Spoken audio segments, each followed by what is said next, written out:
ఆహ్వానిస్తున్నాము ఈ దర్బార్లోకి. జయబాబా అండి రామకృష్ణయ్య గారు. జై బాబా మూర్తి గారు. జై బాబా అందరికీ. జై బాబా. జయబాబా సార్. పోయిన వారం మనం జనరల్ గా చెప్పుకున్నాం. అంతకుముందు మనం హవే మాస్టర్ వర్క్స్ లో ఐవి జ్యూస్ ముందుగా అంటే ప్రతిది కూడా మన జీవితం కూడా మన ప్రియతముని యొక్క ఇచ్ఛ ప్రకారంగానే జరుగుతుంది అనే విషయాన్ని పురస్కరించుకొని ఆమె ముందుగా తన యొక్క జీవితం ఎలా గడిచింది అనే విషయాన్ని హవే మాస్టర్ వర్క్స్ ఆ పుస్తకంలో చెప్పటం జరిగింది. పోయినసారి చదువుకున్నప్పటికీ ఆమె న్యూయార్క్లో ఉన్నారు. వాళ్ళు అటు ఇటు తిరిగి ఫ్లోరిడా అది అన్ని తిరిగి వచ్చిన స్వీడన్లో కూడా ఉన్నారు. మళ్ళీ బ్యాక్ న్యూయార్క్లో ఉన్న సమయంలో వీళ్ళకి మొదటి ప్రపంచ యుద్ధం ప్రారంభమైన విషయము, తర్వాత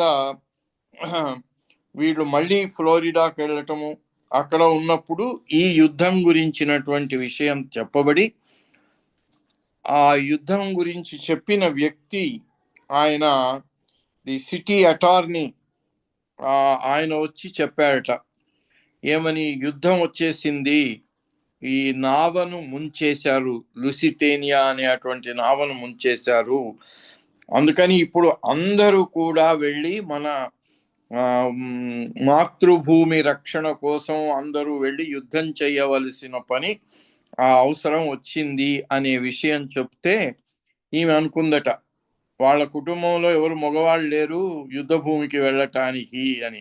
అయినా కూడా ఈమె న్యూయార్క్ వెళ్ళి అక్కడ ఒక 200 మంది స్త్రీలు అమెరికన్ రెడ్ క్రాస్, ఈ రెడ్ క్రాస్ సొసైటీ ఇలాంటి సర్వీస్ చేసే అటువంటి సంస్థ, అక్కడికి వెళ్ళి మేము ఈ యుద్ధంలో అవసరమైన చోటికి వెళ్ళి మేము మా సేవలను అందించటానికి సిద్ధంగా ఉన్నాము అని చెప్పటం జరిగింది. అప్పుడు వాళ్ళు వీళ్ళని యాక్సెప్ట్ చేసి వీళ్ళని ఫ్రాన్స్కు పంపించారట.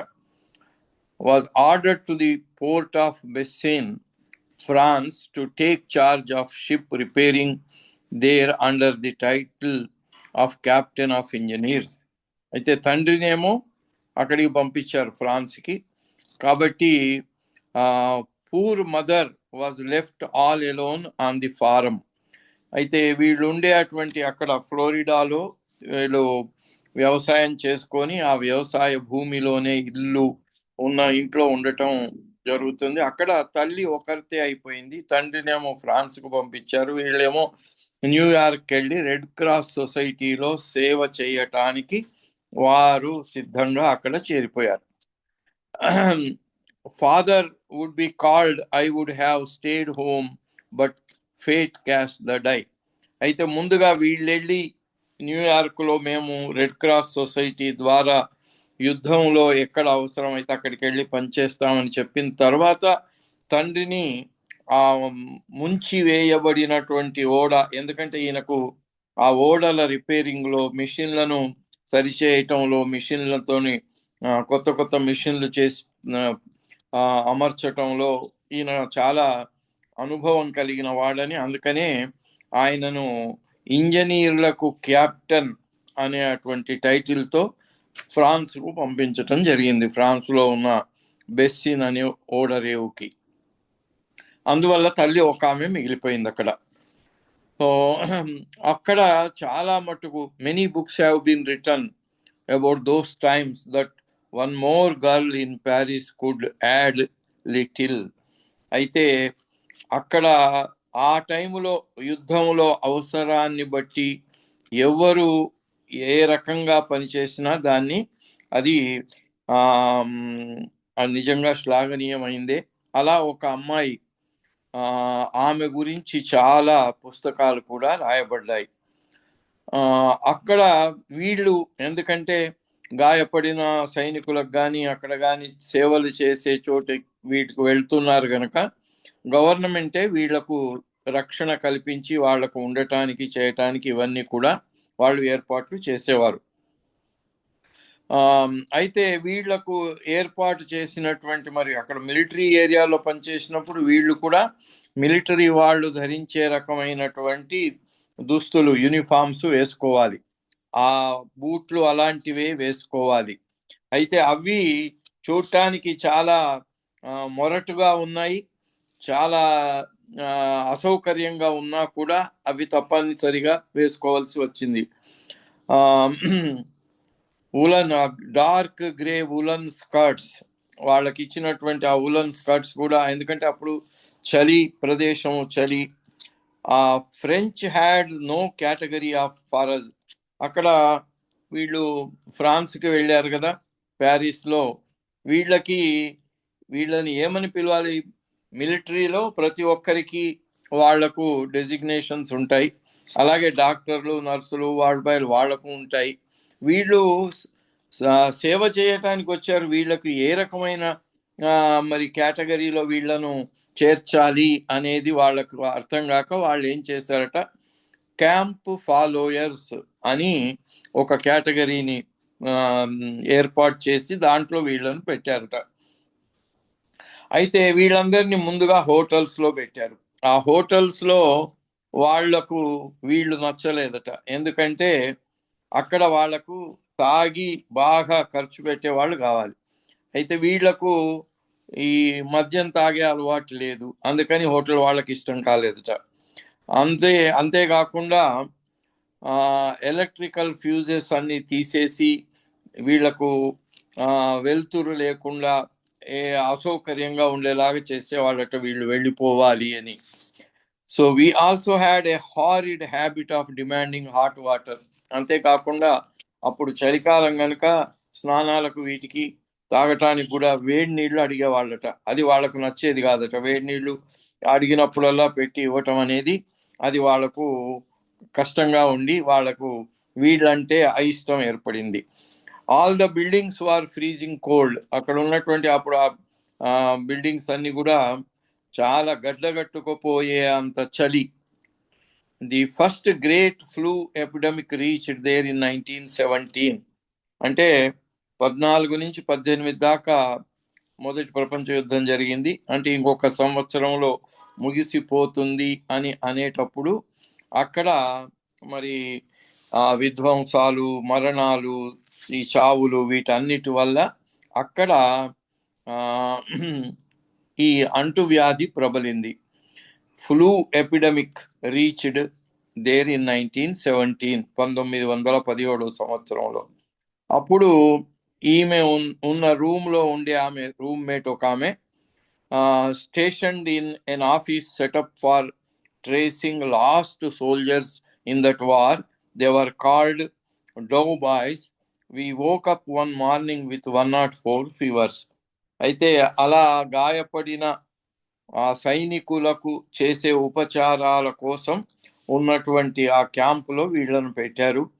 వీళ్ళు ఒకరోజు లేచేసరికి 104 డిగ్రీల జ్వరం వచ్చింది వీళ్ళిద్దరికి కూడా, ఆ ఒక రూమ్లో ఉండే ఇద్దరు. But I got into my clothes and trudged a mile or more through the snow to the red cross headquarters to find a doctor. ఈ మరి 104 జ్వరం వచ్చింది, అక్కడేమో అంత మంచు పడి చాలా చలిగా ఉంది. అయినా ఆమె ధైర్యం చేసి ఏం చేసిందట, ఆ మంచులోనే ఈడ్చుకుంటూ వెళ్ళి ఆ రెడ్ క్రాస్ వాళ్ళది హెడ్ క్వార్టర్స్ ఆఫీసులో అక్కడ ఎవరైనా డాక్టర్ ఉన్నాడేమో, ఉంటే ఆ డాక్టర్ను సంప్రదించి చికిత్స తీసుకోవాలని వెళ్ళింది. They told me to walk home again and got a doctor to us late that afternoon. ఇక్కడికి రాకూడదు, మీరు ఉన్న చోటుకే అక్కడే వెళ్ళి ఉండండి, మేము డాక్టర్ని తీసుకొస్తామని. ఈమె పొద్దున్నే వెళ్తే మధ్యాహ్నం ఎప్పుడో ఓ డాక్టర్ని తీసుకొని వచ్చారు. He could not commandeer an ambulance but finally sent a car driven by a burly former truck driver from Brooklyn. బ్రూక్లీన్ నుంచి, అక్కడి నుంచి ట్రక్ డ్రైవర్ ఒక ఆయన వస్తే ఆయనతోని కారు పంపించి, అంబులెన్స్ కూడా అవైలబుల్ లేదట, కారులో తీసుకెళ్లారు. The frightened pension owner brought him to our door where he gasped out. అతను ఆ ట్రక్ డ్రైవర్ కదా అతను, అక్కడి నుంచి వచ్చిన వాడు అతను చూసి వీళ్ళని చూసి అడిగాడట, which of you two dames is going to hospital, మీ ఇద్దరిట్లో ఎవరిని హాస్పిటల్కి తీసుకెళ్ళాలి అని అడిగితే ఆమె చెప్పిందట, బోత్, మేము ఇద్దరం కూడా జ్వరంతో బాధపడుతున్నాం, ఇద్దరిని తీసుకెళ్ళాలి అన్నట్టు. అప్పుడు వాడు అన్నట్టు, గీజ్ అంటే ఆ పరిస్థితులు ఎట్లా ఉన్నాయి అంటే ఒక చోటు నుంచి ఒక చోటికి ఇంకొకరిని తీసుకెళ్ళడానికి తగిన సాధనాలు కూడా లేవు. అప్పుడు ఆయన అన్నట, పోయినసారి నేను I took a guy over there last week and he died in 2 days. నేను ఇక్కడి నుంచి ఒక ఆయనను తీసుకెళ్ళాను, ఆయన 2 రోజుల్లోనే చనిపోయాడు అని చావు కబురు చల్లగా చెప్పాడు వీళ్ళకి ఆయన, వీళ్ళని తీసుకోవటానికి వచ్చినటువంటి ఆ truck driver. After hours of being lost on the roads to Neuilly, he finally dumped us in the hospital lobby. అలాగా అంత మంచు ఉంది, దాంట్లో తిప్పి తిప్పి తీసుకెళ్ళి వాళ్లకు దొరికిన మార్గంలో వెళ్ళి ఆఖరికి ఆ హాస్పిటల్ లాబీలో వీళ్ళిద్దరిని దింపాడు. అక్కడ ఉన్న ఒక ఆమె చెప్పిందట, ఒక రూమ్ ఉంది, ఆ రూమ్లో 2 మంచాలు ఉన్నాయి, కాకపోతే అవి ఇంకా సిద్ధం చేస్తున్నాం, కొంత టైం పడుతుంది, ఎందుకంటే దాంట్లోనే అంతకుముందు ఒక ఆయన చనిపోయాడట. But by the time we crawled into bed, we were delirious, but knew enough to swallow a handful of pills tended by Portuguese nurse who could speak neither French nor English. అటువంటి పరిస్థితులు ఎలా ఉంటాయి చూడండి. ఏదో దేశం కాని దేశం వెళ్ళారు సేవ చేయటానికి, మరి అక్కడ ఉండే వాళ్ళందరూ రకరకాలైన వాళ్ళు ఉంటారు. మొత్తానికి ఎట్లాగో అట్లా ఆ మంచం మీద వాలిపోయి, అప్పుడు పోర్చుగీస్ నర్సు ఉందట అక్కడ ఆ హాస్పిటల్లో వీళ్లకు చూడటానికి. ఆమె తెచ్చిన ఈ మాత్రలన్నీ వేసుకోవటానికి, అంటే పిరికెడు మాత్రలట, ఆ పిరికెడు మాత్రలను మింగటానికి ఆమె చెప్పింది మాకు అర్థం కాదు, ఎందుకంటే ఆమెకు ఇంగ్లీష్ రాదు, ఫ్రెంచ్ రాదు. మరి వీళ్ళకు వచ్చింది ఏది ఆమెకు రాదు, ఆమెకు వచ్చింది వీళ్ళకు రాదు, అందుకని అలా కమ్యూనికేషన్ గ్యాప్. అప్పుడు ఒక మాస్క్ ధరించిన డాక్టర్ వచ్చి ఆ ద్వారాన్ని తెరిచి చూసిందట. అయితే ఆమె అప్పుడు ఉప్పు నీళ్లు, ఆల్కహాలు రబ్బు చేయవలసింది అని చెప్పిందట. Neither ingredient was to be had. అయితే అవి ఎందుకు, అక్కడ చలి ప్రదేశం కనుక ఆల్కహాల్ కొంచెం వేడిస్తుంది, సాల్ట్ ఇవి రుద్దాలి అని చెప్పిందట ఆమె doctor. Above was a ward of boys whose jaws had been partially or totally demolished. అయితే I can still remember one afternoon when no one was on duty up there and a phonograph record got stuck. It kept busily repeating, "Keep your head down, Fritz boy," for about an hour. అప్పుడు phonograph అంటే gram phone record లాంటిది ఒకటి ఉండేదట, అది పెడితే అది stuck up అయిపోయి గంట దాకా ఆ మాటలే, నీ తలను వంచి ఉంచండి అనే మాటనే అదే గంట సేపు తిరుగుతూ ఉండిందట, for about an hour. When we were sent back to the pension, 2 Portuguese officers had been added to our small dining table. వీళ్ళున్న చోటికి మళ్ళీ ఒక 2 పోర్చుగీస్ ఆఫీసర్లను కూడా తీసుకొచ్చి వీళ్ళతో పాటుగా ఉండటానికి పెట్టారట. The captain later sent me a tin of butter. ఆ తర్వాత క్యాప్టెన్ వీళ్ళ కోసం ఒక వెన్న ఉన్న డబ్బా పంపించాట. Few days later I reached up to get it from the top shelf of our big wooden armoire, when suddenly the whole armoire keeled over, pinning me between our table and the floor. అక్కడ బీరువా లాంటిది ఉంటే దానిపైన ఈ టిన్ పెట్టి, ఓ రోజు ఆమె ఆ టిన్ తీసుకొని వెన్న తీసుకుందాము తినటానికి అని తీసేటప్పటికి ఏమైంది అంటే ఆ మొత్తం ఆ బీరువా లాంటిది వచ్చి పైన ఒరిగిపోయింది. ఆ డైనింగ్ టేబుల్కు రెండింటికి మధ్య ఈమెను ఒత్తి పట్టేసింది. A maid heard me scream and got men to drag it off me. అప్పుడు ఆమె అక్కడ పనిచేసే ఆమె విని వచ్చి మాకు సహాయం చేసి మమ్మల్ని దాని కింద నుంచి తీయటానికి మనుషులను తీసుకొచ్చింది ఆమె. I was chagrined at the thought of being killed by a closet in a world war.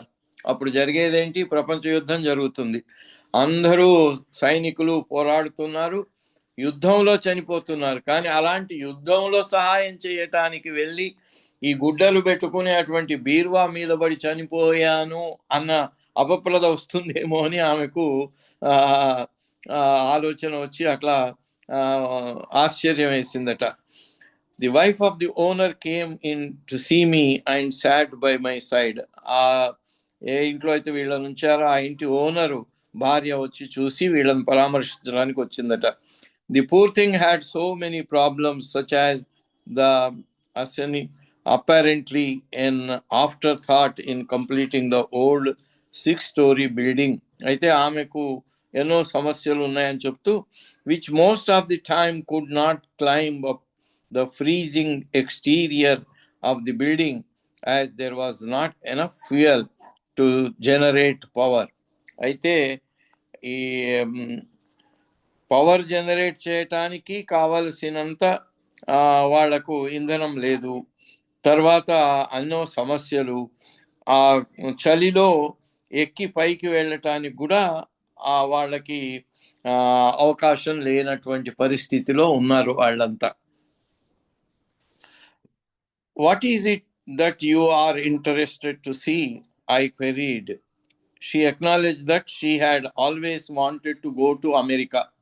ఆమె అందట నాకు అమెరికా పోవాలని ఉంటుంది. ఇది ఫ్రాన్స్ కదా, ఫ్రాన్స్ నుంచి ఆమె అమెరికాకు పోవాలనే ఆలోచన ఉంది అని చెప్తే, అయితే అమెరికాకి వెళ్ళి నీకు ఏం చూడాలని ఉంది అని ఐవి ఆమెను అడిగిందట. A look of wonder transformed her face to that of a child. ఆ ప్రశ్న అడగగానే ఒక చిన్న పాపకు ఎలాగైతే అటువంటి ప్రశ్న రాగానే ఎంత ఆశ్చర్యమును ఆనందం కలుగుతుందో అలా ఆమె రియాక్ట్ అయిందట దానికి. The windows, she repeated. You know, they tell me you have windows that go up and down and do not open out like ours. How can that be? అప్పుడు ఆమె ఎక్స్ప్రెస్ చేసిన ఆ సంతోషానికి కారణం ఏమిటంటే, అంటే అమెరికాలో ఉండే కిటికీ ఇవి ఉంటాయే, ఇప్పుడు బ్లైండ్స్ అంటాం మనం, ఆ బ్లైండ్స్ అవి కింద నుంచి పైకి, పై నుంచి కిందికి వెళ్తాయి. మామూలుగా మన తలుపుల్లాగా అది పెట్టి ఇట్లా తెరవటం లేకుండా అది ఇలా లాగగానే పైకి వెళ్ళటం, కిందికి వెళ్ళటం, అది ఆమెకు చాలా ఆశ్చర్యకరమైనటువంటి విషయం. అవి ఎట్లా జరుగుతాయి ఎట్లా అని. After the war time flu I could not Singh again, so I went to New York and worked in an international bank as secretary to one of the vice presidents. ఇక అక్కడ యుద్ధం అయిపోయిన తర్వాత ఆమె ఇక పాడటం ఆమెకు చాలా ఇష్టమైన విషయం. ఈ విషయం బాబాకు చెప్పినప్పుడు నాకు కూడా పాట అంటే నాకు కూడా ఇష్టమే. నేను మొట్టమొదటి పాటతోనే ఈ యావత్ విశ్వాన్ని తీసుకొచ్చాను, అది నా మెడకు తగిలింది అన్నారు బాబా. సో అట్లా ఈమె ఇక ఆ తర్వాత పాడటం ఆమె కుడ్ నాట్ సింగ్ అగైన్. మళ్ళీ మరి ఆ ఫ్లూ జ్వరం వచ్చిన తర్వాత పరిస్థితి జరిగింది. ఎట్లాగో మొత్తానికి యుద్ధం అయిపోయింది, ఆమెకు పాడటం లేక ఆమె ఏం చేసింది, వెళ్ళి ఇంటర్నేషనల్ బ్యాంకులో vice president. Minor depression started and a number of officials and 3 of us secretaries went first to Havana during a moratorium and then to Colombia, South America, where we spent 2 years traveling by mule up and down and over the Andes to reach 9 banks located in various provinces. అక్కడ వీళ్ళు ఈ బ్యాంకులో అయితే చేరారు, కానీ అప్పుడు ఉన్న సాధనాలు ఏవి లేని కారణంగా వీళ్ళు కంచరగాడిద అంటారు దాని మ్యూల్ అని, దాని మీద కూర్చొని, అంటే గాడిద మీద కూర్చున్నట్టుగా దాని మీద కూర్చొని 9 బ్యాంకులకు వెళ్ళి వారి ఉద్యోగానికి సంబంధించిన పనులను నిర్వర్తించటానికి అలా వాటి మీద అప్ అండ్ డౌన్ అలా వెళ్ళవలసి వచ్చేది. అంటే అంత అసౌకర్యంగా ఉండేది అని చెప్తూ, we used to arise around 4 a.m. in the forsaken finca or roadhouse, perhaps on a 10,000-foot high crest of a mountain jetting against the sky. అయితే వీళ్ళు పొద్దున్నే 4 గంటలకు లేచేవారట. వాళ్ళు అప్పుడు ఉన్నటువంటి ఆ ప్రదేశం ఏమిటి అంటే చాలా 10,000 ఫుట్ హై, అంత ఎత్తైనటువంటి కొండ శిఖరాల మీద ఉన్నారు వాళ్ళు. అది ఆకాశాన్ని తగులుతుందా అన్నట్టు ఉండేది. Brush our teeth at the horse trough and spend all day getting down from one peak and winding torturously up to the top of another.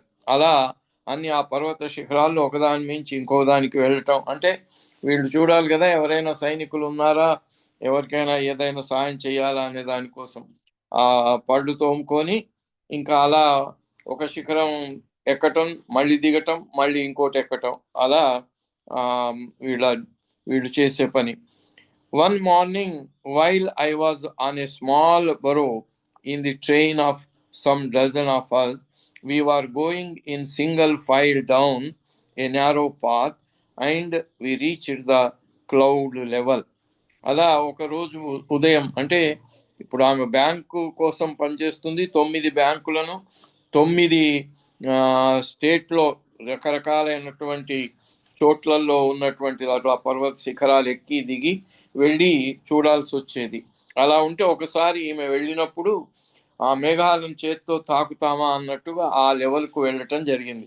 As we travelled through the fleecy fog, I happened to look down just as momentarily there was a rift in it and discovered that while my burrow's front and rear ends were on land, there was absolutely nothing under her. A landslide had washed the path away. అంతకుముందు అక్కడ జరిగినటువంటి ఆ కొండ ఆ కొండలు అవన్నీ విరిగి పడుతూ ఉంటాయి. అలా పడి వాళ్ళు వెళ్ళే దారిని, అది దారి లేకుండా అదో పెద్ద లోయలాగా చేస్తూ అక్కడ జరిగింది. ఆమెకు కనబడింది, ఎందుకంటే అంత పొగమంచుతో ఆవరించి ఉంది. అలాంటి దాంట్లో ఈ దృశ్యం ఆమెకు సడన్ గా కనబడింది. I held my breath while the little beast hunched up her rear and leaped safely forward.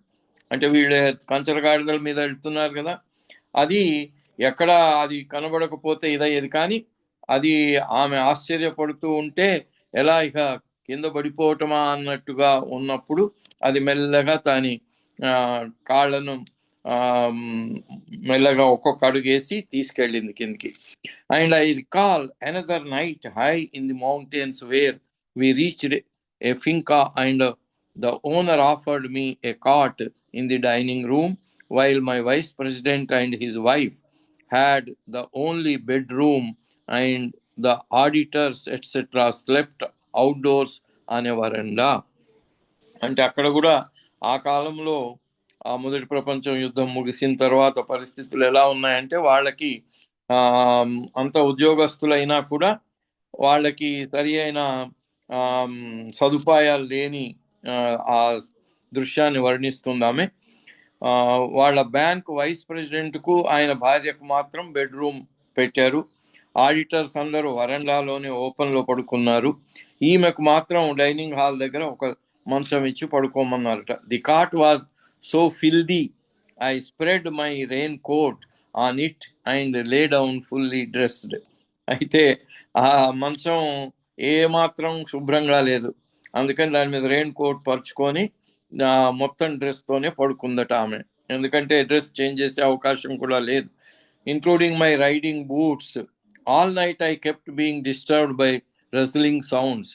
I would sit up, fumble for matches, light a candle and scan the floor around the cart, but could see nothing. I decided the sounds must come from big roaches scampering around, such as we had in Florida. అయితే అక్కడ ఆమె పడుకుందామంటే కింద అన్ని శబ్దాలు వస్తున్నాయట. ఏమిటి అంటే ఎలుకలు. అది ఏముందో చూద్దామనుకుంటే వెలిగించటానికి అగ్గిపుల్లలు కూడా అక్కడ ఆమెకు దొరకక క్యాండిల్ వెలిగించి చూద్దామన్నా వీలు పడని పరిస్థితిలో ఉండిపోయింది. The next morning the in keeper came in to start breakfast and asked if I had slept well. ఆయన వచ్చాడట పాపం. ఆ ఇన్ కీపర్ అంటే అది ఆ హోటల్, చిన్న హోటల్ లాంటి ఒక గృహం అన్నమాట. దాంట్లో ఆయన బ్రేక్ఫాస్ట్ అరేంజ్ చేయడానికి వచ్చి ఈమెను అడిగారు, రాత్రి బాగా నిద్రపోయినావా అని. అయితే ఆమె అక్కడ జరిగినటువంటి ఆ శబ్దాల గురించి చెప్పింది.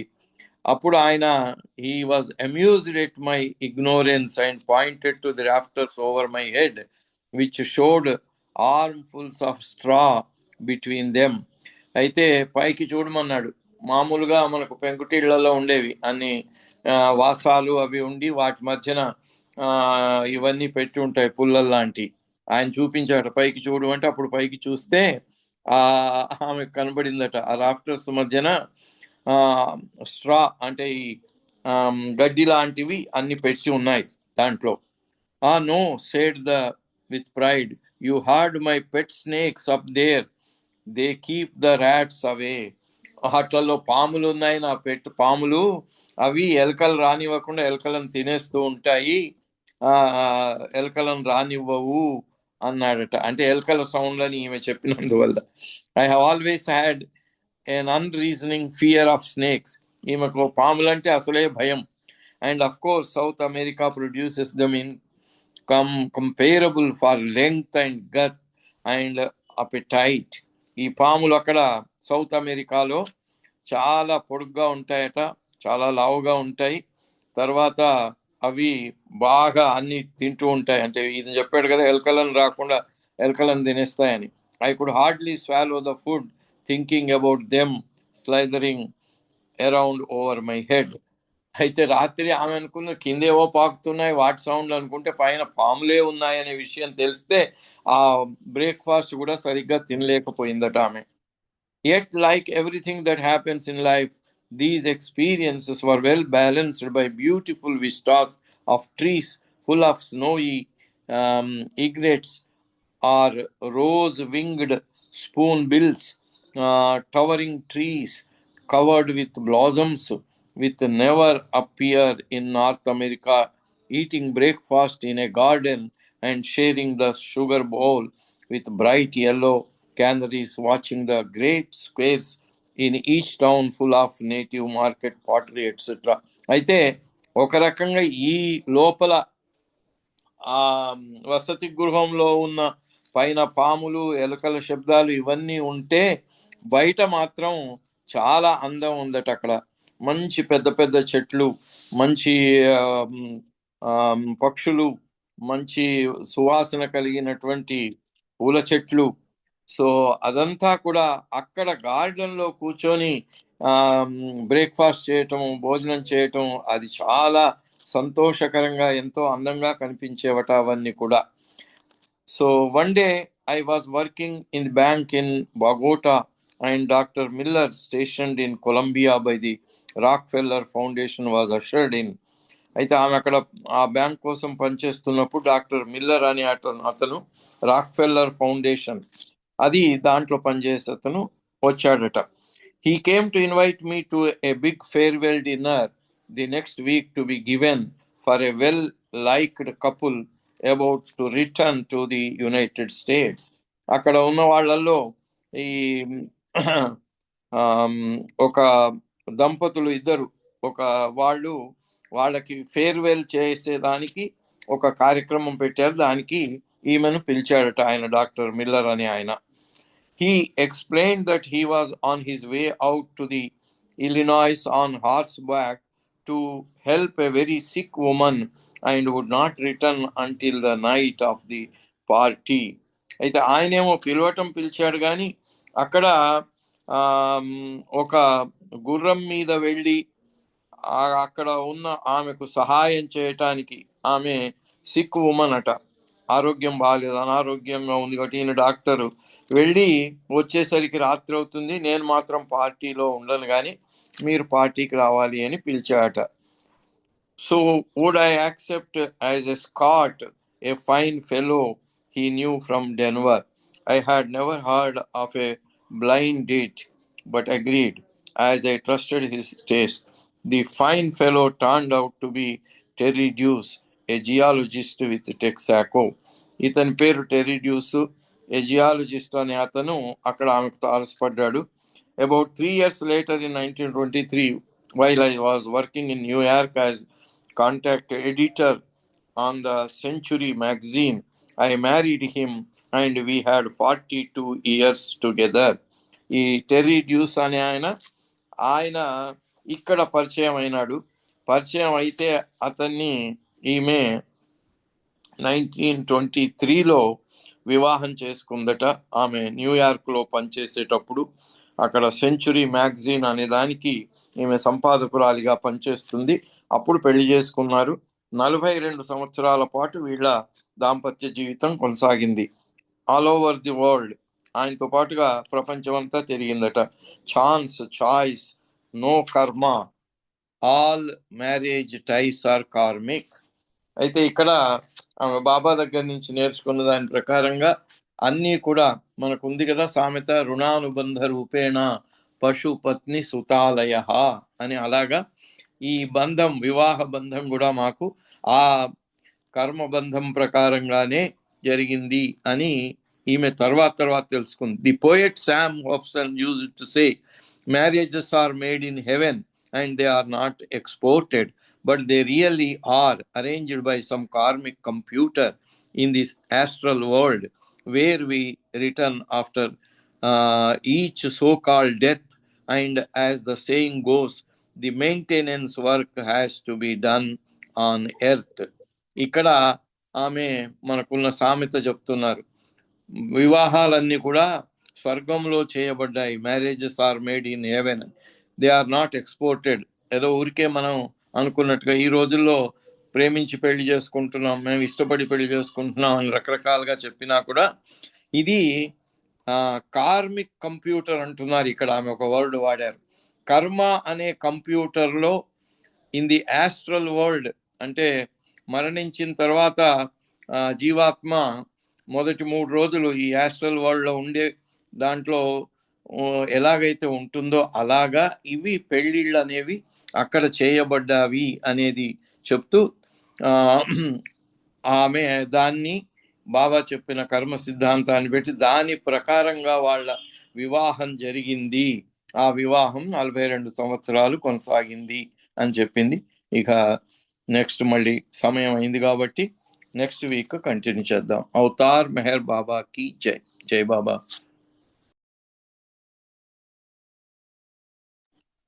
మూర్తి గారు జై బాబా.